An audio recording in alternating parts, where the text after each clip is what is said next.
Hai teman-teman kriptoku, kangen nggak? Karena aku jelas kangen kalian. Hari ini kita akan membahas beberapa topik berat, seperti sedikit tentang pajak dan menanam uang ke teknologi baru.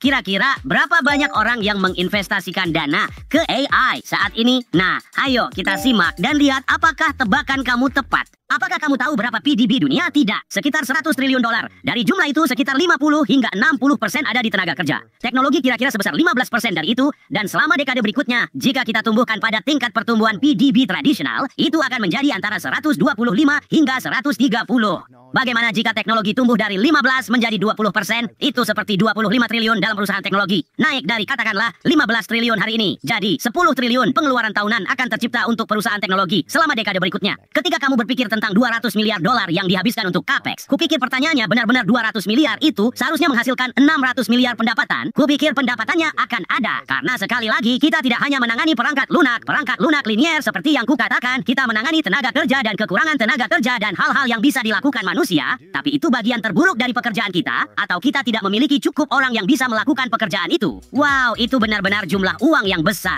Aku tidak tahu kalau begitu banyak uang yang dialirkan ke teknologi. AI memang berguna untuk banyak hal, tapi aku masih menunggu robot yang bisa memilah biji bunga matahari. Semoga kita segera mendapatkannya.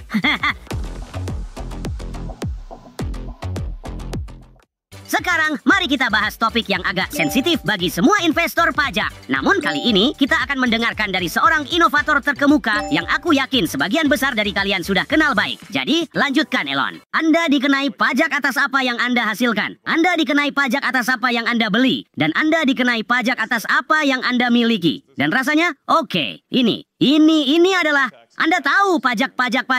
Lalu untuk apa uang itu dibelanjakan? Beberapa hal yang bahkan Anda tidak setuju. Jadi itulah mengapa kita perlu mengurangi ukuran pemerintah dan hanya membelanjakan lebih sedikit uang dan biarkan